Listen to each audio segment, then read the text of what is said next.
Get out and stay out! My dad roared across the dining room, his face twisted with rage and disappointment. The Thanksgiving turkey sat untouched between us as his words echoed off the walls of our family home in San Diego. I sat there, stunned by the venom in his voice, my fork still halfway to my mouth. The cranberry sauce suddenly tasted bitter, and I felt the familiar weight of his expectations crushing down on me like a physical force. My name is Brielle Hampton. I'm 28 years old, and I had just shattered my father's carefully constructed dream for our family legacy.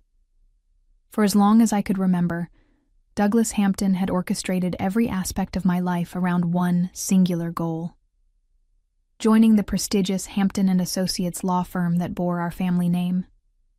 My brother Chase had fallen in line perfectly, graduating from Harvard Law and sliding seamlessly into his role as junior partner. But I'd always been different, always questioning, always drawn to something bigger than billable hours and corporate litigation.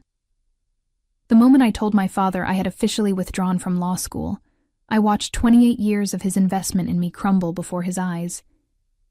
He had spent decades building Hampton & Associates into one of San Diego's most respected family law practices, and in his mind, I had just thrown it all away.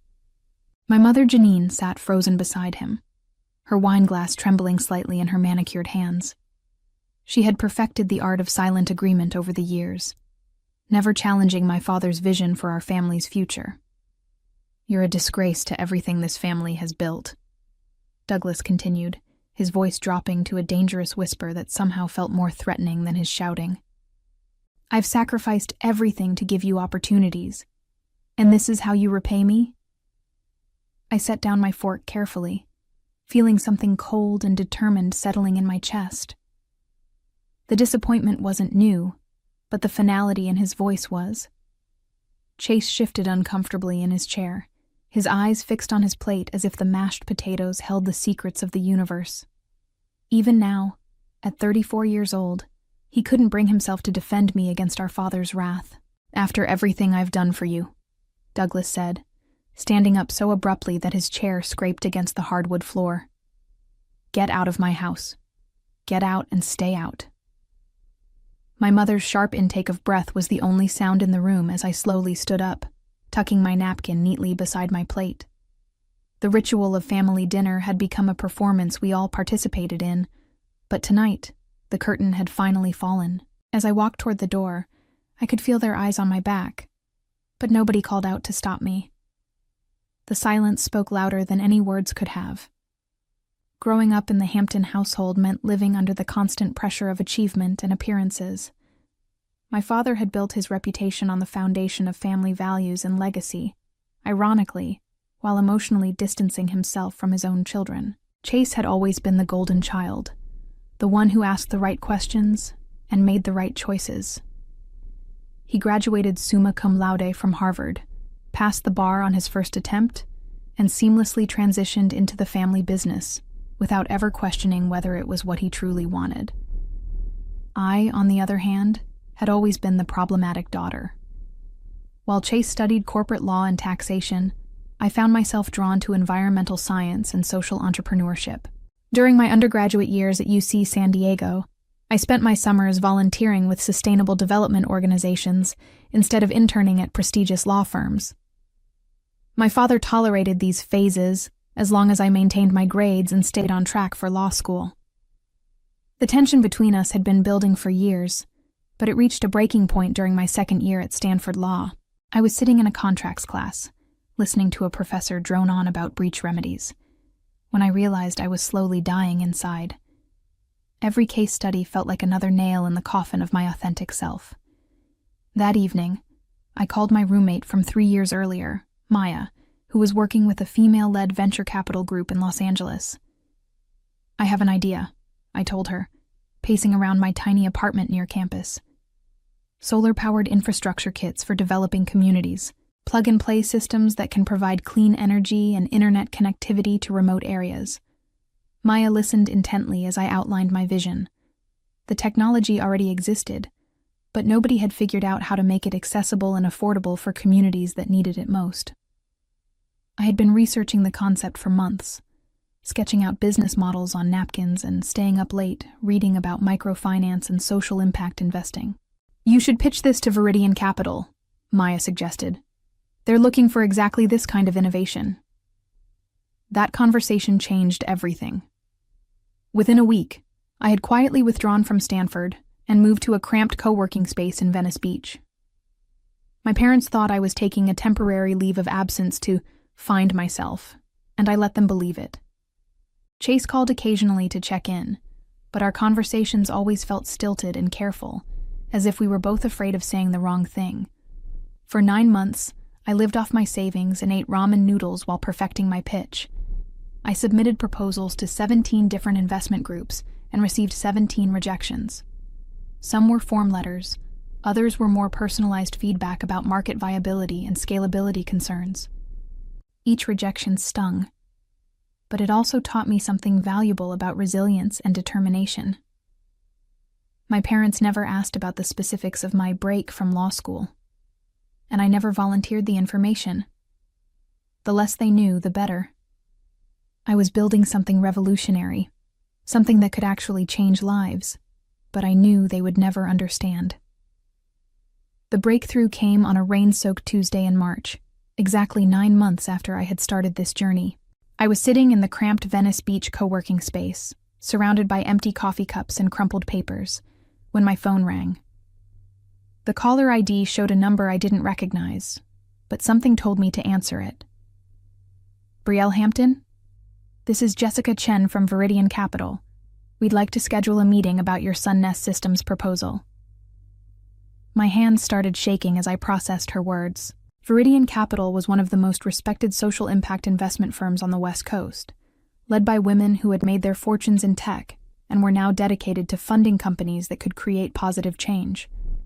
I had submitted my proposal to them 4 months earlier, and assumed it had been lost in the shuffle when I never heard back. The meeting took place the following week in their sleek downtown Los Angeles office. I wore my only professional suit and carried a worn leather portfolio that had belonged to my grandfather. The conference room overlooked the city skyline, and I tried not to let the intimidating setting shake my confidence as I set up my presentation. Jessica introduced me to the other partners, Dr. Amara Okafor, a Nigerian-born engineer who had revolutionized water purification technology, and Lisa Brennan, a former Goldman Sachs executive who had left Wall Street to focus on sustainable investing. These were women who had broken barriers and created their own paths, and I felt a spark of hope that maybe they would understand my vision. I presented my solar infrastructure concept with passionate precision, explaining how modular energy systems could be deployed in rural communities across Africa and South America. The technology wasn't just about providing electricity, it was about creating connectivity, enabling education, and empowering local economies. Each kit would include solar panels, battery storage, LED lighting, and satellite internet capability, all packaged in a weatherproof unit that could be assembled by local technicians. "The market research shows massive demand," I explained, clicking through slides that demonstrated the scope of energy poverty worldwide. 2 billion people still lack access to reliable electricity, and traditional grid infrastructure is prohibitively expensive for remote communities. "Dr. Chu." Okafor leaned forward, clearly engaged. "What's your scalability model? How do you plan to manufacture and distribute these systems affordably?" I had anticipated this question and spent weeks developing partnerships with manufacturers in Southeast Asia who specialized in renewable energy components. The key was creating standardized modules that could be produced efficiently while maintaining quality standards. "We partner with established manufacturers and focus on assembly and deployment," I replied. "Our value proposition isn't in reinventing solar technology, it's in making it accessible and sustainable for communities that need it most." The meeting lasted 2 hours, and by the end, I could see genuine excitement in their eyes. Jessica walked me to the elevator, and her parting words gave me hope. "We'll be in touch soon. This is exactly the kind of innovation we're looking for." That evening, I called Maya to share the news, but I didn't tell my family. They still thought I was taking a temporary break from law school. The call from Viridian Capital came 3 weeks later, and it changed everything. Jessica's voice was warm but professional as she delivered the news that would transform my life. Brielle, we'd like to offer Sunnest Systems $30 million in Series A funding, with an additional commitment for Series B if you hit your first-year deployment targets. I nearly dropped the phone. $30 million. It was more money than I had ever imagined, enough to launch operations across 3 continents and establish the manufacturing partnerships we needed to scale rapidly. The terms were generous, too. Viridian would take a 40% stake in the company, leaving me with controlling interest and the freedom to operate according to my vision. There's one condition, Jessica continued. We want you to accept a position on the California Renewable Council. It's a state advisory board that evaluates green energy initiatives and distributes federal grants. Your expertise would be valuable, and it would give Sunnest Systems additional credibility in the market. The California Renewable Council was prestigious, composed of leading experts in sustainable technology and environmental policy. Membership was by invitation only, typically reserved for executives with decades of experience. At 28, I would be one of the youngest appointees in the council's history. I'm honored, I replied, still processing the magnitude of what was happening. When would I start? Immediately. We're announcing the funding next month, and the council appointment will be part of the press release. This is going to put you on the map in a big way, Brielle. After hanging up, I sat in stunned silence in my tiny Venice Beach apartment. 9 months ago, I had been a dropout law student eating ramen noodles and questioning every decision I had made. Now, I was about to become the chief strategy officer of a $30 million company, with operations spanning multiple continents. The next few weeks passed in a blur of legal documents, media interviews, and strategic planning sessions. Viridian's team helped me establish a proper corporate structure, hire key personnel, and begin the process of setting up manufacturing partnerships. I moved out of my cramped apartment and into a modern loft in Santa Monica, finally able to afford furniture that didn't come from thrift stores. The press coverage was overwhelming. TechCrunch featured Sunnest Systems as one of the top social impact startups to watch, and Forbes included me in their 30 Under 30 list for social entrepreneurship. The attention was gratifying but also surreal. I kept expecting someone to tap me on the shoulder and tell me there had been a mistake. Through it all, my family remained oblivious to my success. I had perfected the art of deflecting their questions about my plans, giving vague answers about exploring opportunities, and taking time to figure things out. My father had stopped asking altogether after our last uncomfortable phone conversation, when he had again suggested I consider returning to law school before it was too late. Chase called occasionally, but our conversations felt increasingly distant. He was busy with a high-profile divorce case that was generating significant media attention for Hampton and Associates, and I could tell he was frustrated by my apparent lack of direction. In his mind, I was wasting my potential while he was building his career and contributing to the family legacy. "Dad's really worried about you," he said during one of our rare phone calls. "He thinks you're having some kind of quarter-life crisis." I almost laughed at the irony. While my father was worried about my supposed crisis, I was building something that would outlast his law firm by decades.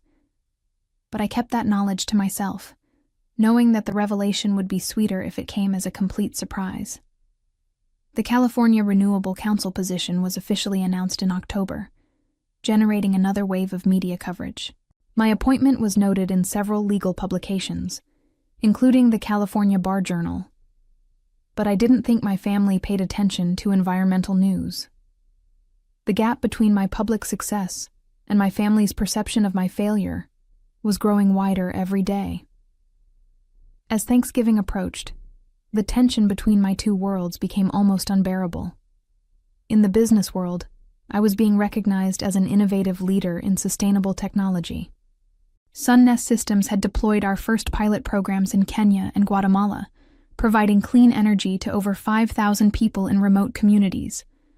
The success stories were pouring in.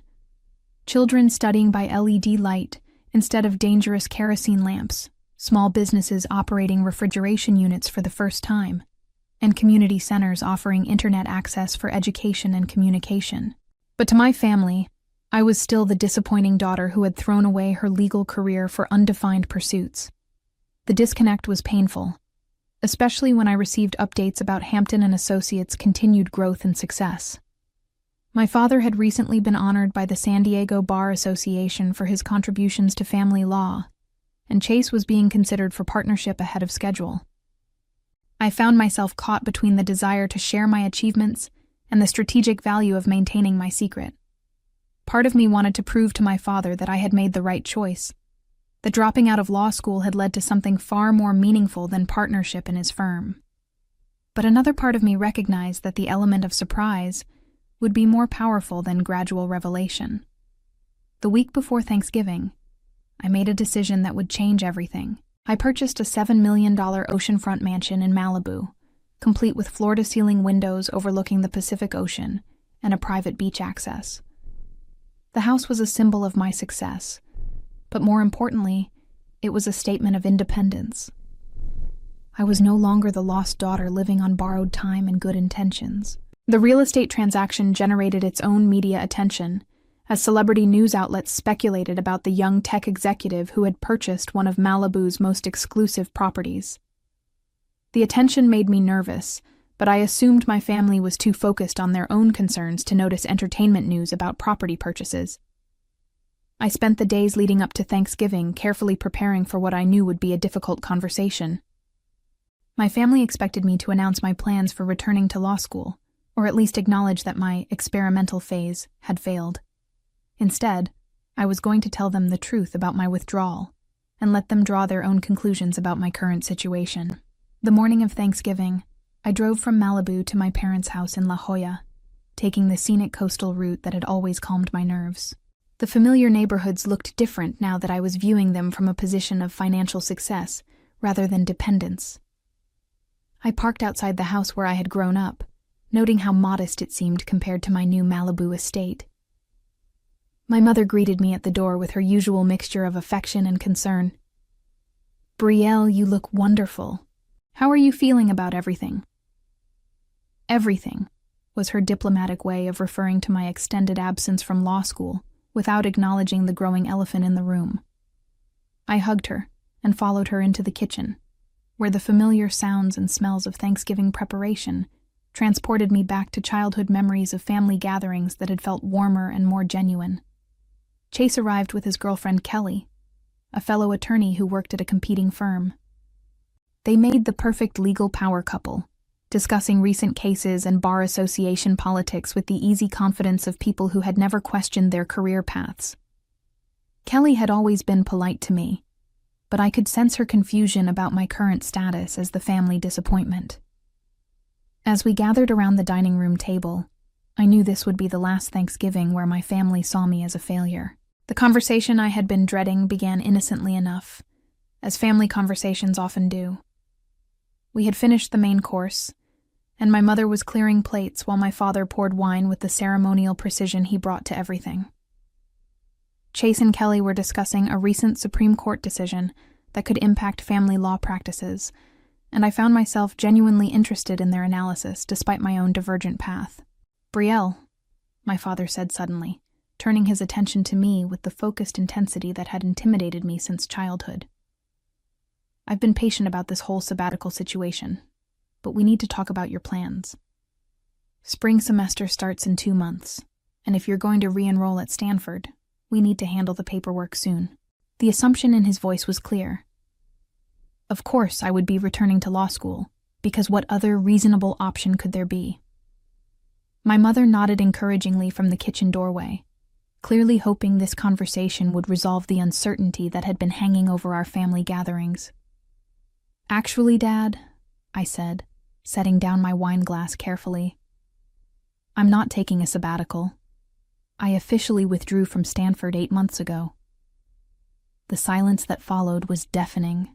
Kelly stopped mid-sentence in her conversation with Chase, and I could see my mother's face pale as she processed what I had just said. My father's expression shifted from confusion to anger so quickly that I almost flinched. "You what?" he said, his voice dangerously quiet. "I withdrew from law school," I repeated, meeting his gaze directly. "I realized it wasn't the right path for me, so I left to pursue something else." Chase leaned forward, clearly trying to mediate before the situation exploded. "Brielle, maybe we can discuss options for reapplying next year. There are other good law schools that might—" "You don't understand," I interrupted. "I'm not planning to return to law school ever. I've started a company, and it's been incredibly successful." My father's face was turning red, and I could see the vein in his temple that always appeared when he was truly angry. "A company? What kind of company? Some little internet startup that will be bankrupt in 6 months?" "Sun-Nest Systems," I said simply. "We develop solar-powered infrastructure for developing communities. We just closed $30 million in Series A funding." The words hung in the air like smoke from an explosion. I watched my family's faces as they tried to process what I had just told them. $30 million was more money than Hampton and Associates had generated in revenue over its entire 30-year history. "That's impossible," my father said flatly. "You've been out of school for 8 months. Nobody raises that kind of money without experience or credentials." "I have both," I replied calmly. "I spent 2 years developing the technology and business model while I was supposedly studying contracts and torts. And as of last month, I was appointed to the California Renewable Council." Kelly's eyes widened with recognition. "The Renewable Council? That's incredibly prestigious. My firm has tried to get clients appointed to that board for years." My father stood up abruptly, his chair scraping against the floor with a harsh sound that made everyone wince. "You're lying," he said, his voice filled with a combination of rage and disbelief. "This is some elaborate fantasy you've constructed to justify throwing away your education." "I'm not lying," I said, remaining seated while he towered over me. "But clearly you'd rather believe that I'm delusional than accept that I've succeeded without following your plan." That's when he exploded with the words that would end our relationship forever. The next morning, I drove straight from my parents' house to my new Malibu mansion, my father's words still echoing in my ears. "Get out and stay out," had been his final statement before I walked out of their dining room for what I knew would be the last time. The 20-minute drive along the Pacific Coast Highway gave me time to process what had just happened and to plan my next steps.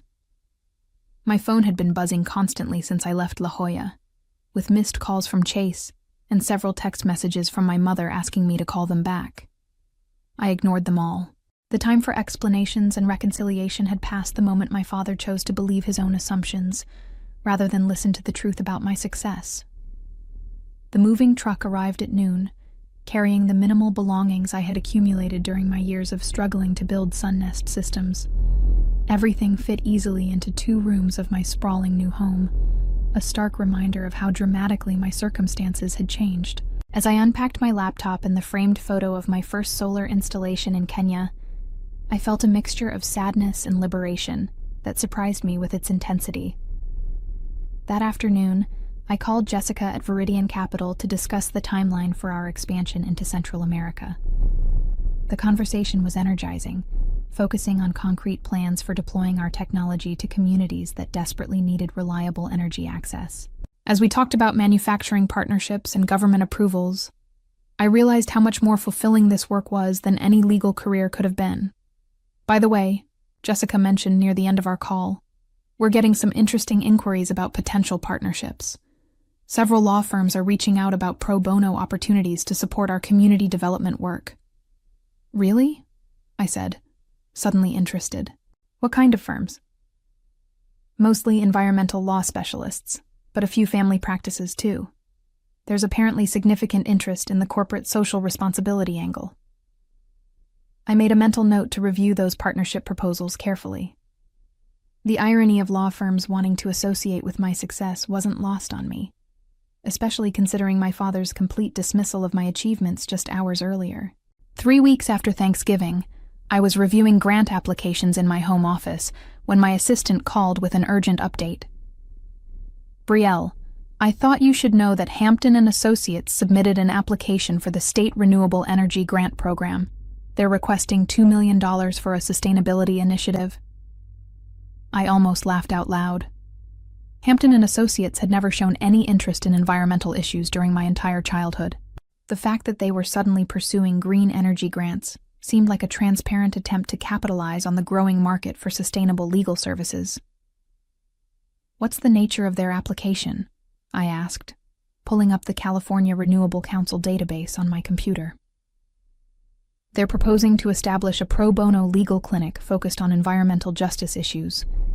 The grant would fund 3 years of operations, including staff salaries and community outreach programs. As a council member, I had access to review all grant applications before they were evaluated by the full committee. I opened Hampton and Associates' submission and read through it carefully, noting the ambitious goals and impressive-sounding initiatives. The proposal was well-written and professionally presented, exactly what I would have expected from my father's firm. But there was one critical problem that the other council members wouldn't immediately recognize. Hampton and Associates had no experience in environmental law, no existing relationships with environmental justice organizations, and no track record of supporting sustainable initiatives. The application was essentially a request for $2 million to enter a field they had never shown interest in pursuing.